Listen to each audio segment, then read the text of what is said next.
Já o São Paulo viu ontem Aires de Abreu, presidente do Conselho Deliberativo, escapar de uma suspensão de 120 dias.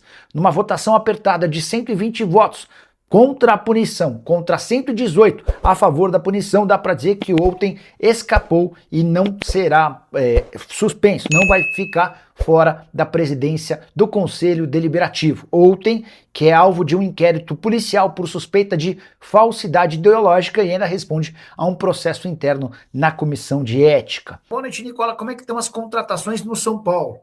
Silmar, dá para dizer que há 2 nomes identificados e alvos de negociação. Primeiro deles, Domingos Duarte, informação que esse que vos fala trouxe com exclusividade no domingo. Eu estava esperando lá em Budapeste pela ida para Zurique, para voltar depois da final da Champions, quando do outro lado do telefone uma pessoa do São Paulo falou: Nicola, a negociação com Domingos Duarte, zagueiro português, está indo, tá rolando. Não dá para cravar porque a questão financeira ainda é um impeditivo, mas Domingos Duarte interessa.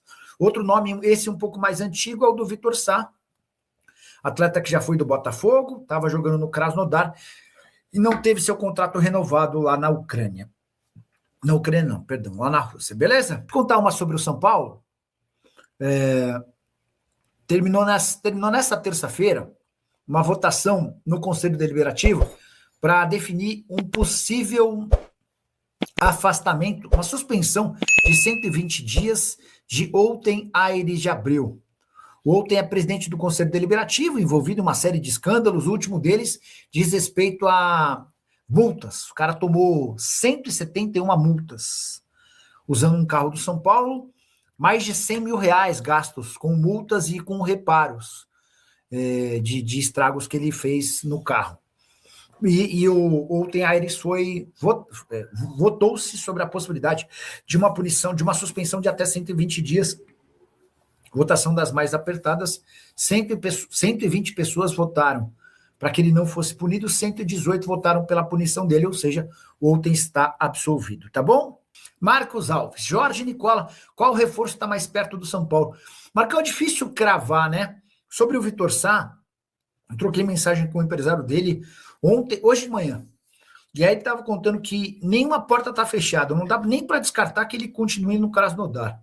O Krasnodar chegou a fazer uma proposta de renovação, a prioridade é voltar para o Brasil, mas ele quer receber no Brasil algo próximo do que ele recebe lá na Rússia. E diante desse cenário, se as ofertas foram distantes, ele pode até acabar voltando, tá bom? Meu like 58.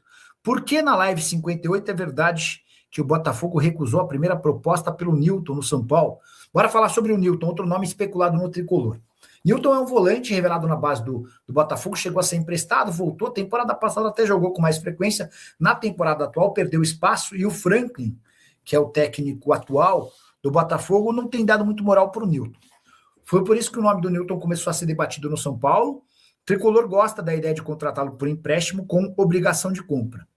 E é aqui que o bicho pega. O São Paulo quer uma opção de compra, uma obrigação de compra de 3 milhões de dólares. E a insistência do Botafogo é de uma opção de compra de 5. Então, aí esse impasse ainda indefinido de como é que vai funcionar essa questão. William Fernando Nepomuceno, outro que está sempre mandando superchat, a gente agradece vivamente.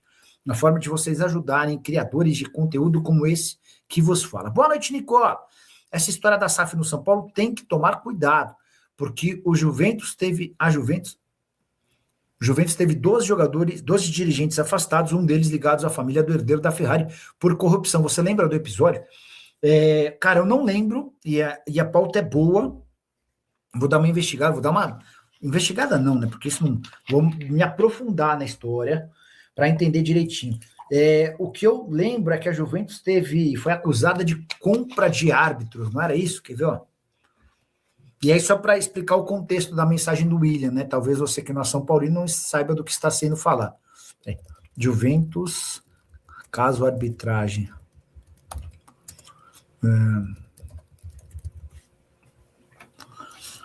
Peraí.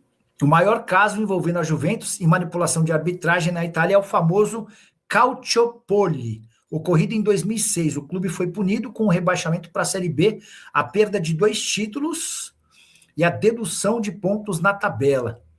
O escândalo, em maio de 2006, escutas telefônicas revelaram uma extensa rede de corrupção entre diretores da Juventus e a comissão de arbitragem italiana. O esquema consistia em influenciar a nomeação de árbitros amigos para apitar partidas específicas, garantindo vantagens e resultados favoráveis.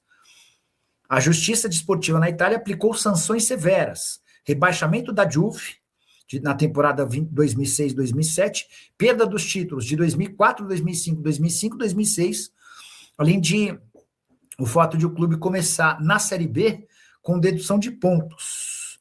Originalmente eram 30 pontos deduzidos, mas depois de uma série de recursos, essa pontuação negativa caiu para 9. E eu lembro até que por conta desse rebaixamento, um monte de jogador importante da Juve decidiu deixar o clube. Voltando agora para explicar por que Juventus e São Paulo estão na mesma frase. Na semana passada, o Diego Fernandes, que é um empresário que está louco para assumir qualquer posto numa eventual SAF do São Paulo, se reuniu com o Arrima Assis, presidente do Tricolor, e levou uma série de pessoas de áreas específicas que poderiam ajudar no processo de convencimento ao Assis sobre a importância do Tricolor virar uma SAF, tá? E o Samidana, que é especialista em economia e trabalha no programa Pânico, na Jovem Pan, ele contou no dia seguinte um pouquinho do papo, né? E aí ele explicava que o São Paulo tem, quer ver? Esses números são importantes.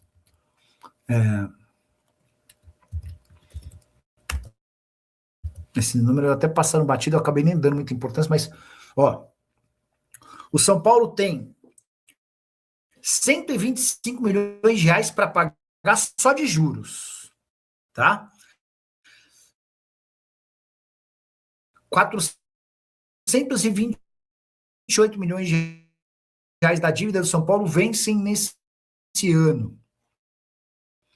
E aquele fair play financeiro anunciado pela CBF para pilares.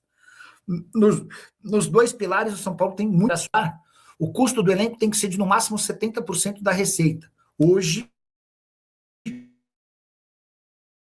trazidos pelo Samidana, são os importantes, tá? Que ilustram a necessidade de o clube virar uma SAF. Pois bem, nessa reunião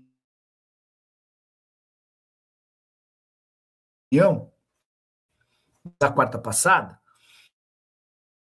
o Diego, esse herdeiro da família Agnelli, se mostrou interessado na compra da SAF do São Paulo. Não há proposta, não há negociação, mas quente foi só um breve contato por telefone. As partes chegaram a conversar, o presidente Arrima Assis e esse herdeiro, sobre o que ele acha, enfim, coisa bem basicona, nada muito profundo. E a partir daí começou-se a especular a possibilidade de o São Paulo ser adquirido pela família Agnelli, tá bom? Então é basicamente assim, acho que deu para explicar legal a partir desse superchat do William, que a gente agradece. Esquece de deixar seu like, tá importante. E nessa época de sem futebol, as nossas lives vão ser certamente ótimo apoio para vocês, com conteúdos, com informações exclusivas e mandando perguntas para as nossas fontes de curiosidades que vocês tenham. Esses conselheiros do São Paulo são todos mentirosos. Falaram que iriam votar para o Outen sair, votou todo mundo a favor para ele ficar. É tudo farinha do mesmo saco. Pois é. E esse mal não atinge apenas o São Paulo não, tá? Estou para dizer para vocês que os conselhos deliberativos dos clubes de futebol no Brasil fazem muito mal a todos esses times. E Vitor Sá vai jogar no São Paulo? O Tricolor está em busca de reforços. Já havia contado para vocês com exclusividade no último domingo que Domingos Duarte, zagueiro português, é alvo de uma negociação. Outra tratativa do Tricolor é com o Vitor Sá, atacante brasileiro de 32 anos de idade que não teve seu contrato renovado no Krasnodar. Ele até recebeu a oferta para permanecer na Rússia, mas pretende jogar no Brasil. E a opção pelo São Paulo passa por uma questão familiar. Ele, o pai e toda a família são extremamente são paulinos e eles têm feito força para que o acordo com o Tricolor aconteça. O grande problema é financeiro. A ideia do Vitor Sá é retornar ao Brasil com cifras parecidas às que tinha no Krasnodar. Vencimentos acima de R$1 milhão por mês. O São Paulo não precisa comprá-lo, é um jogador livre no mercado, mas tenta fazer com que ele aceite uma redução do seu salário para que se encaixe dentro da realidade difícil financeira do São Paulo. O atleta também conversa com outros clubes, chegou a ser especulado no Corinthians, no Vasco da Gama e no Botafogo. São Paulo tem como trunfo essa questão da vontade dele e especialmente do pai em ver o Vitor Sá vestindo a camisa tricolor. Só para completar em relação ao São Paulo, registrar que a Justiça determinou a quebra de sigilo bancário e fiscal de todos os investigados pelo esquema clandestino de exploração de camarote lá no Morumbi. Dessa maneira, Júlio Casares, Mara Casares, Douglas Schwartzman, Márcio Calomagno e Rita de Cássia Adriana Prado, toda uma pessoa só. Rita de Cássia Adriana Prado, todos esses que eu citei terão suas quebras de banco e fiscal, que terão seus sigilos bancário e fiscal quebrados, porque a Justiça segue investigando aquela operação que deixou a imagem do São Paulo bastante mal na temporada passada. E o Botafogo está tentando dar chapéu no São Paulo em relação a Domingos Duarte. Contei para vocês em primeira mão nesse domingo que o zagueiro de 31 anos de idade, português que pertencia ao Getafe, está de saída do clube espanhol e negocia com o São Paulo. Pois bem, nas últimas horas o Botafogo entrou em contato com o staff do atleta, oferecendo um pouco mais do que o tricolor. Vale a lembrança de que por não ter mais vínculo com o Getafe, basta ao clube brasileiro ou do exterior se acertar em relação a salários, direitos de imagem e luvas para ter o bom defensor. Domingos Duarte foi titular absoluto do Getafe, que teve a terceira defesa menos vazada do Campeonato Espanhol na última temporada, 38 jogos e 38 gols. Somente Barcelona e Real Madrid sofreram menos gols. E esquecendo da melhor parte. No São Paulo, há tranquilidade em relação à concorrência com o Botafogo. Isso porque antes de pensar em contratar atletas, o Fogão vai precisar resolver um transfer ban de 287 milhões de reais. É que o clube já foi punido em 4 contratações que não foram pagas. E a soma desses 4 negócios que causaram transfer bans, ou seja, impedimento de inscrição de atletas, esses 287 milhões de reais precisam ser pagos antes que o Botafogo volte a registrar jogadores. As dívidas se dão pelos 120 milhões de reais que o clube deve pelo Almada, 85 milhões de reais pelo Santi Rodrigues, 48 milhões de reais pelo Juan Cruz e 34 milhões de reais pelo Arthur.